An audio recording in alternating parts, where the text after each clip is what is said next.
दोस्तों आइए पहला लेसन हम स्टार्ट करते हैं। पहला ट्रिक हम सीखते हैं कि कितना भी लंबा आपको सेंटेंस मिले, इस साइज का मैं बता रहा हूँ। ये बोर्ड देख रहे हैं, इस बोर्ड में यहाँ से यहाँ लेकर के यहाँ से यहाँ तक का अगर सेंटेंस होगा तो भी आप आसानी से उसको ट्रांसलेट कर सकते हैं।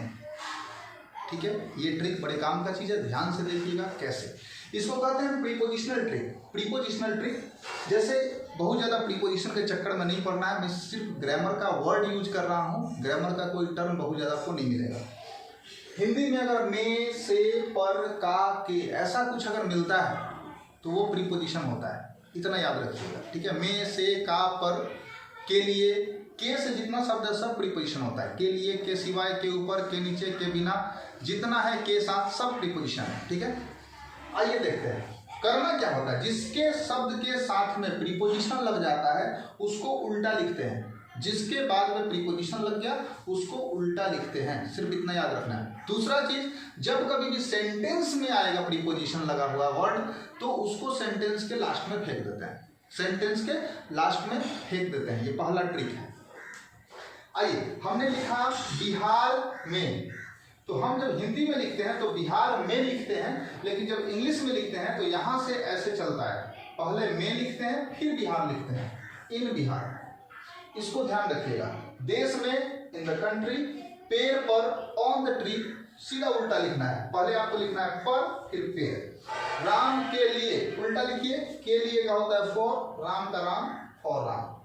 गरीबों के लिए का फॉर होता है, पुअर के लिए, सॉरी गरीबों के लिए द पुअर हो जाएगा, तो फॉर द पुअर। इसी तरह से नदी में, इन द रिवर। तो ये हो गया पहला चीज। आपको एकदम ध्यान रखना है कि जहां भी शब्द के साथ प्रीपोजिशन लगेगा आप उसको उल्टा लिख देंगे, पहला चीज। दूसरा ट्रिक है कि जब हम बड़े सेंटेंस में इसको देखेंगे तो उसको समझ लेंगे कि ये किसी काम का चीज नहीं है और इसको सेंटेंस के लास्ट में रखने के लिए हम रख लें। तो आइए दोस्तों देखते हैं कि जब दो बार प्रीपोजिशन आता है तो क्या करेंगे। ठीक है, बस वही याद रखना है, उल्टा लिखना है। और इसको समझने के लिए एक छोटा सा चीज समझिए। हिंदी जब हम लिखते हैं तो बाएं साइड से दाएं साइड की तरफ लिखते हैं, बाएं से दाएं चलता है। जब अंग्रेजी लिखते हैं तो अंग्रेजी हम, सॉरी जब उर्दू लिखते हैं तो उर्दू हम लिखते हैं इधर से इधर, हिंदी इधर से इधर, उर्दू इधर से इधर, और इंग्लिश आधा इधर आधा इधर। क्योंकि अंग्रेज 200 साल हमारे यहाँ रहे थे, थोड़ा हिंदी वालों से सीखा, थोड़ा उर्दू वालों से सीखा, और दोनों को सीख करके उन्होंने इंग्लिश तैयार किया। ऐसा समझ के इसको याद रखिएगा, कोई ऐसा जरूरी नहीं है, लेकिन हाँ इस तरह से आप इसको याद कर सकते हैं कि जब इंग्लिश लिखते हैं तो आधा सीधा होता है, आधा उल्टा होता है। ठीक है, आइए देखते हैं कैसे। अभी फिलहाल उल्टा वाला। कमरे में, टेबल पर, कमरे में प्रीपोजिशन लगा, टेबल पर प्रीपोजिशन लगा। सर जहां तक प्रीपोजिशन जाएगा बस उल्टा करते चले जाना है। ऑन पर का क्या होगा, ऑन टेबल का क्या होगा, ऑन द टेबल। में का क्या होगा, इन। कमरा का क्या होगा, द रूम। अब ये द क्यों लगते चल रहा है ये सब अगले क्लास में हम लोग देखेंगे, फिलहाल काम से काम रखेंगे। नदी के पानी में, in the river, sorry in the water of the river. Patna के गांव में, अभी हमारे साथ बोलते चले,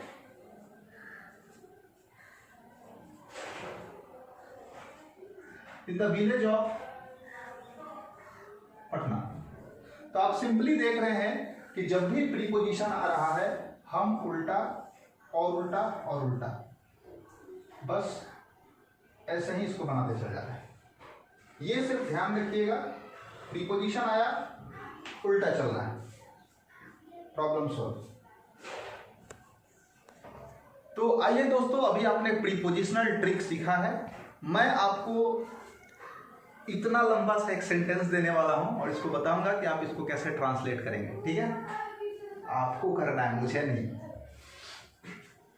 यहां से लिखता हूं, बोलते जाता हूं, शायद जो दिखाई ना दे तो। मैं अपने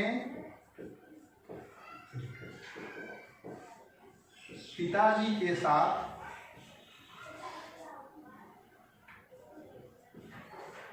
आज शाम में गेंद खरीदने के लिए साइकिल के द्वारा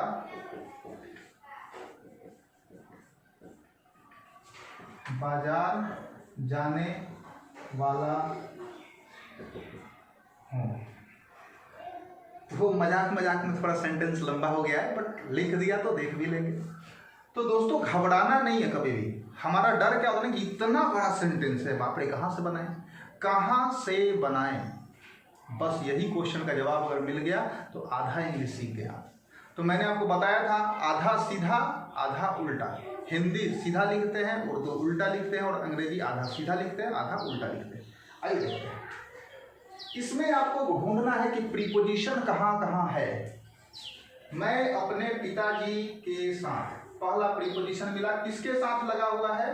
अपने पिताजी के साथ। ये पूरा घेर दीजिए, ये फालतू का चीज है, भीड़ लगाने आ गया है, इसका कोई मतलब नहीं है, ये अंतिम में जाएगा। आज शाम में फालतू का चीज है, इसको लास्ट में लिखेंगे, बेकार का चीज है, इसको छोड़ दीजिए। गेंद खरीदने के लिए, सर फिर एक ठो मिल गया प्रीपोजिशन, फालतू का भीड़ लगाने। सब तो सर सेंटेंस कुछ है ही नहीं, खाली भीड़ लगा हुआ है। साइकिल के द्वारा, एक और मिला सर, के द्वारा, ये भी भीड़ लगाने के लिए लगाया गया है, इसका कोई मतलब नहीं है, सेंटेंस के लास्ट में लिख दीजिएगा। बचा क्या सेंटेंस में? मैं बाजार जाने वाला हूं। आप इसको दूसरे तरह से ठीक कर लेते हैं ताकि आपको ध्यान रहे। चलिए, तो मेन सेंटेंस आपका क्या बना सर? मैं बाजार जाने वाला हूं। मैं बाजार जाने वाला हूं। सर इतना छोटा सा सेंटेंस था, लंबा करके इतना बड़ा किया हुआ, यही प्रीपोजिशनल ट्रिक है। तो मैं बाजार जाने वाला हूं बनाते हैं, ये मैं आगे बताऊंगा कि इसको कैसे स्ट्रक्चर किया जाता है। फिलहाल बता दूं कि मैं जाने वाला हूं, मैं खाने वाला हूं, इज टू एम टू से बनता है। तो मैं जाने वाला हूं, I am to go to the market. Sentence हो गया यहाँ पे खत्म। अब इसके बाद कुछ बनाया नहीं जाता है, बस कलम इसे तोप के रख दीजिए और आइए हमारे साथ बोलते चलते हैं। I am to go to the market, ठीक है। के द्वारा का क्या होता है? बाई। साइकिल का क्या होता है? साइकिल। के लिए का क्या होता है? फॉर। गेंद खरीदने के लिए क्या होता है? For buying A ball. में आज शाम, आज शाम में क्या करेंगे? इन टूडेज इवनिंग। के साथ अपने पिताजी, विथ माई फादर। हो गया सर अंग्रेजी। तो इसी को कहते हैं सर गंवाड़ क्लासेस। ज्यादा स्मार्ट रखिएगा तो दिक्कत हो जाएगा। आइए पढ़ते हैं पूरा sentence. I have to go to the market by cycle for buying a ball in today's evening with my father. आप इसको उल्टा पुल्टा भी कर दीजिएगा तो कोनो ज्यादा फर्क नहीं पड़ेगा, ठीक है।